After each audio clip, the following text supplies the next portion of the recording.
Hi, I'm Valerie Svenningsson with Comfort Care Senior Services, and I'm here to show you about how to care for the elderly in your own home. First thing you need to do is make sure that you're able to assess that person's needs and their level of independence. One of the things you want to do is allow them to be as independent as possible. So my suggestion would be to go to a doctor's appointment with them, and during that doctor's appointment, write down quite a bit of information that we'll talk about organizing later. I would suggest asking about home care as well. When you take on the endeavor of having a parent or another loved one come to live in your home, you're going to need help. Many times we have had individuals with our company who bring us in for just 4 hours once a week as their parents are aging in place in their homes, just so we can help them get used to having a little bit of help.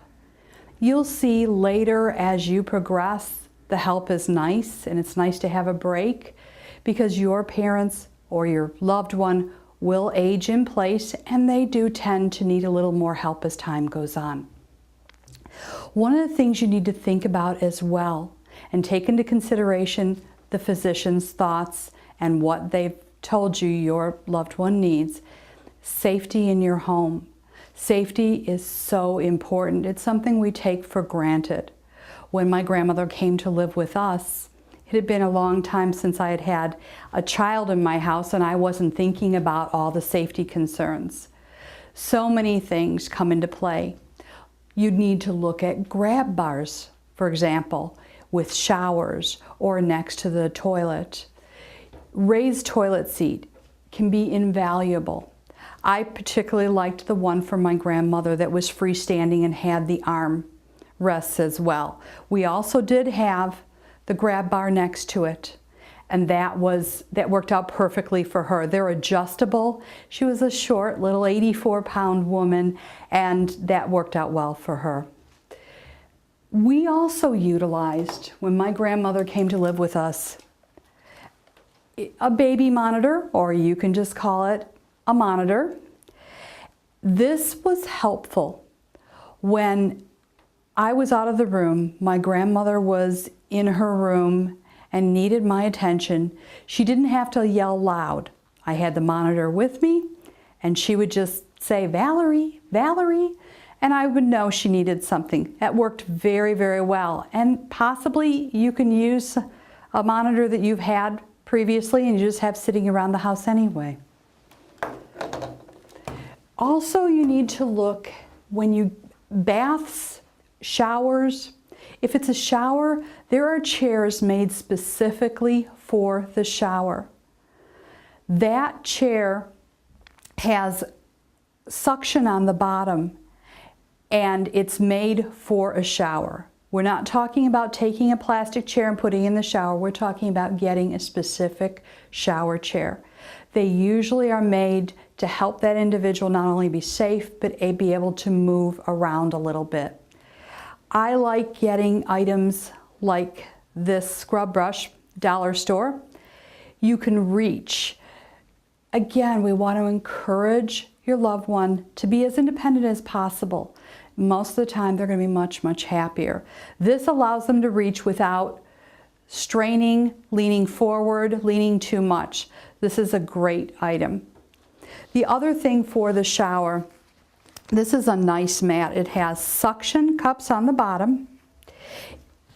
It's cushioned, so it's nice on the feet, and it works very well, particularly if it's a bathtub shower, or you can cut it in half if it's a walk-in shower stall. So this is something I'd also look towards. There are so many items out there. If you can think of anything you have concerns about, you can probably find something.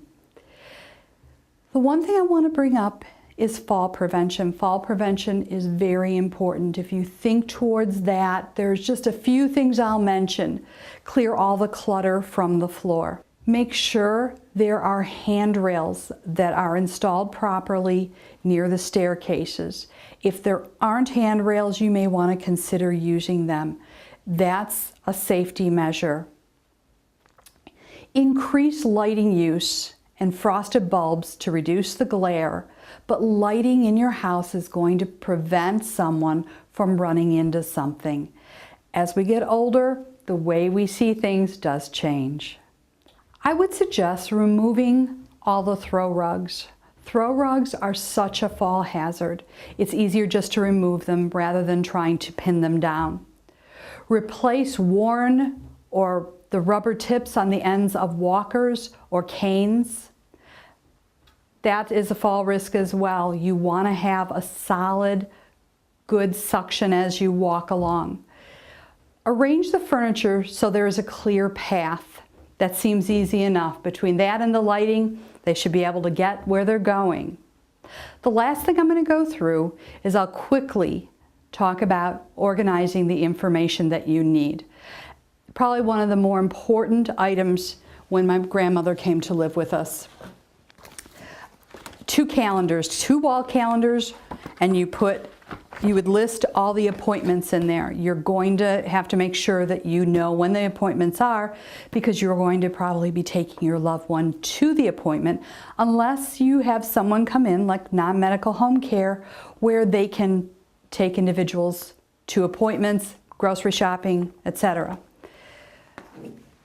2 spiral notebooks. You can get the larger ones or the smaller ones, and the pen.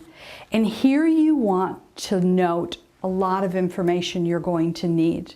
You need all your loved one's doctors with contact information, a list of their chronic illnesses, personal information that we don't always think we're going to need, and we do, their Social Security number, Medicare information, supplemental insurance information. Are they a veteran? Are they the spouse of a veteran? All of those things are important. I would also suggest making sure you have the birth date, including the year. Routine bills that are paid. They may still have bills that need to be paid, and you're going to need to take note of those. Banking information in case you are going to be helping with that as well. A list of medication. It's very important to not only list the medication, but then set up medication cassettes. There are different sizes. You can get them at the dollar store. They're inexpensive. And if they're pre-measured out, then if you have a non-medical home care company coming in, they can give a medication reminder if it's all measured out. Pharmacy name and contact information. We sometimes forget we need that as well. Then lastly, you may want attorney information, and that might include a living will and any other information you'd need if you were going to be the power of attorney. I'm Valerie Svenningsson with Comfort Care Senior Services, and I've just given you some tips about how to care for the elderly in your own home.